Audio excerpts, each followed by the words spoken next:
beauty, sunny, 75 day. It's been hotter than frickin', not even gonna say. Anyways, we got Smoking hot. we got King Boss Squad here and the 6x6. We haven't seen this since probably Mud Gnats, eh? No, it's Hogwaller. Hogwaller. Hogwaller. Same thing. And there's been actually a lot of changes since Hogwaller. Just so you guys know, it's probably at least 6 inches taller. The reason for that is we added the Super ATV 6-inch lift on here. Just wasn't cutting it at Hogwaller. We kept getting wet, didn't like that, even though that's our sport, so we went higher. Also learned from our mistakes, so we added a lot of limit straps. If you guys remember from Hogwaller, we had a lot of axles popping out, so limit straps, upgraded the axles all the way around, so there's a limit strap on all 6 wheels here. For those that don't know, limit straps actually stop the shock from full stroke down. If a shock with an aftermarket A-arm and weight on it will do full stroke, it'll actually pull the accelerator with the differential, so the limit straps limit that. Unfortunately, it does limit the capability of an off-road vehicle, but because we have 6 tires driving, we're okay. Outside of that, some other changes that you guys may or may not have seen is, we'll just come to the front here. We did add some track bars. The reason behind track bars is the lateral movement back and forth. So you want to really tighten up the front end on one of these. This movement here is what kills your parts. So by tightening that up, we're actually able to sustain a lot more rigidity in the front. It means we can go through some deeper holes. Still running the 8-inch Super ATV portals. Still running the dual winch combo out front. I just pulled this out for a second just because I got to clean it up. There you go, Keller ball joints. Still on the front. You guys see we actually hit a bump so hard the other day. The front took it. It actually ripped the top of the ball joint clean off. Jesus. And that is the beauty of why you spend money on ball joints, because this will get you home. You're just going to limp it home. And that was a pretty nasty bump. I'm pretty sure the tire came right up to about here. Didn't touch anything, didn't break anything. Just ripped the cap of the ball joint off, and we got it home. Coming back to the rear here, just looking at some of the stuff. One of the other things that I added here was the Denny lock. A lot of people are into cooler theft. You know, you spend a ton of money on these. I think this one's probably worth about $800 to $1,000 easily. It takes 2 seconds to undo a strap and take it home. This Denny lock is screwed right into the deck. It's got a bolt that at about 50 or 70 foot-pounds, it shears itself off. So if you wanted to steal this, you'd need the key, or you got to drill up from the bottom. I'd find you by then. Really, really helpful. In the rear, we've actually upgraded the final drivetrain. What happens and what we've noticed is these axles on the 6x6 tend to take the biggest beating. And the reason for that is as you're climbing a hill, all the weight tends to shift back here, especially with this deck being as heavy as it is. So we did go with some Turner Nitros in the rear. They are the best axles that you can buy. There is no question on that. These things are very, very stout. They'll take the abuse. We have another set of wake towers on the way here this week. We're going to add to the 2 that are already up there. Coming back to the rear, just want to show you guys how heavy this thing is. I didn't point this out in the Dirt Tracks video. I had jacked off of, well, that sounds terrible, but I used a jack on this individual winch here, or this trailer hitch. It actually bent the trailer hitch. Oh, wow. Isn't that crazy? Yeah, bent it right up. Yeah, that's how heavy this thing is. Now, you Jeez. can do this on a regular Defender all day long. You can do it on a Defender with heavy tires, portals, you name it. But because this thing is so heavy, it actually bent it. So we're going to have to heat that up this week, get a couple of pry bars on it, and bend it back down. Outside of it, we're still running the 8-inch boxes. As I had said, we've got the Super ATV 6-inch lift kit. Obviously, from Hogwaller, we definitely upgraded in power. We added a turbo to this damn thing. Our boys over at Force Turbo said, let's make this thing sound mean, let's make it go. We're running 5 PSI, it's about 85 wheel horsepower on a regular Defender. We're probably somewhere around 60 to 65. Keep in mind that we're moving a lot of weight and a lot of tire on this thing. So it's still quite impressive. It sounds beautiful, and it's been really reliable. We've had no issues with it at all. Outside of it, I think that's pretty much the adds. We haven't added much more. We're still running the level 5 Audio Forums roof with a Super ATV door. This thing pounds so hard that you cannot sit in this at 2/3 of the volume, and you can attribute to that. Oh yeah, it's insane. So what's planned this week? Well, we're taking all of this and putting it into a Defender limited frame.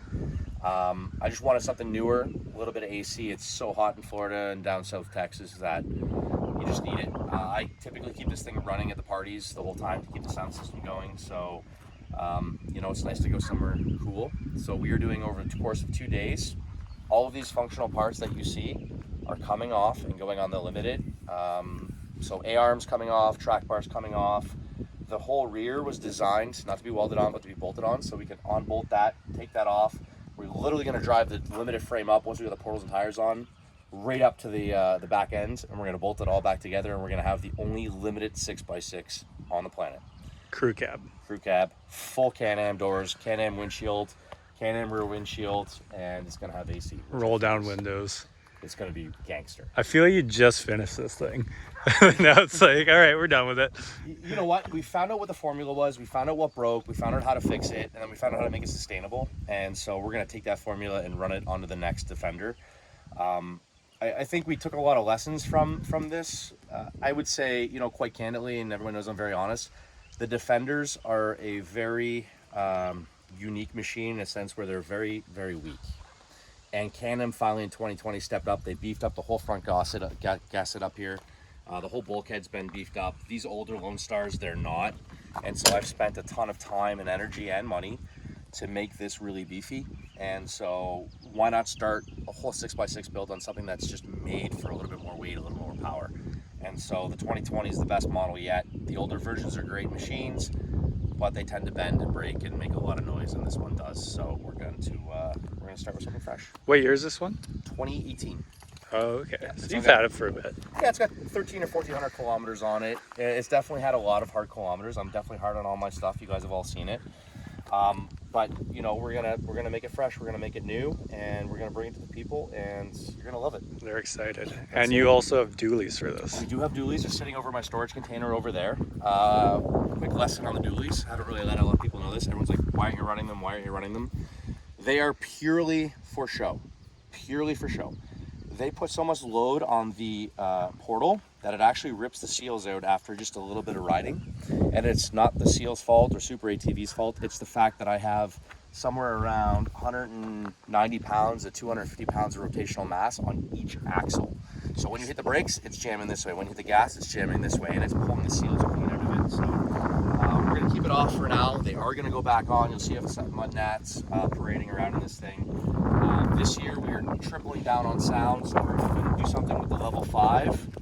But I'm going to stack as many wake towers on this thing as possible, and you're going to see a stripper pole on this thing. Fun.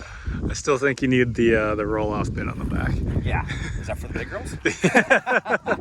Oh, whatever you're into. But Yeah, whatever you're into. that's exciting. So this is, as of right now, the only crew cab 6x6. Independence Off-Road duplicated this build, Okay.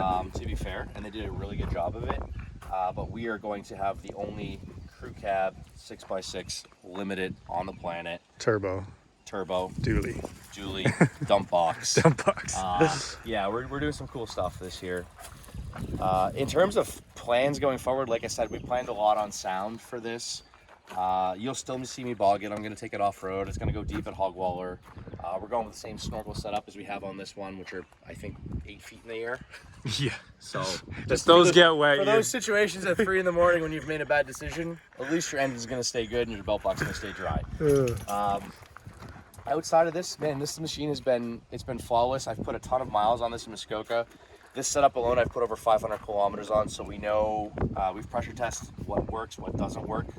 You know, we know that the rear axles need to be replaced to upgrade it. Excuse me.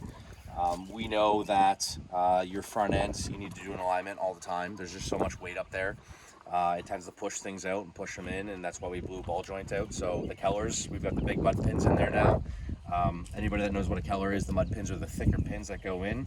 That's why that ball joint didn't fail on me. That's why the A-arm's still attached, is because Super ATV means kick-ass ball joints, or excuse me, Super ATV means kick-ass A-arms, Keller makes kick-ass ball joints. Everything stays together, it gets you home. Sick. That's it. Well, I'm excited. I'm sure everyone else is excited to see what's next with this thing and the next thing. And yeah, hopefully they open up the border soon and we can get down there and go have some fun in the mud. That's it. And one more thing. One more thing. Everyone thinks this frame is bent. I want to put this out, public notice, PSA. If you look at a regular Defender and it stops right here, they always rake backwards. What we had done is we had drove in a straight line off of that particular frame. So what you get is the visualization that the frame rakes back and then goes straight. It's not bent. It's so sleeved down here and so beefed up. I promise you, there's nothing that can bend this. The trailer hitch is the actual proof of that. Bent. It's not bent. Every Defender gets lifted, rakes backwards, and what you're seeing is the visual eye of this being straight. Gotcha. And how many man hours have you guys put into this? I will gladly say there's over $100,000 into this thing, not including man hours and labor. I would say man hours are well over 150 to 200. Jeez. Just design, rip out, replace, and then you're gonna watch us do this in 2 10-hour working days, 20 hours, take this all off, move on to the next one. It's well worth it.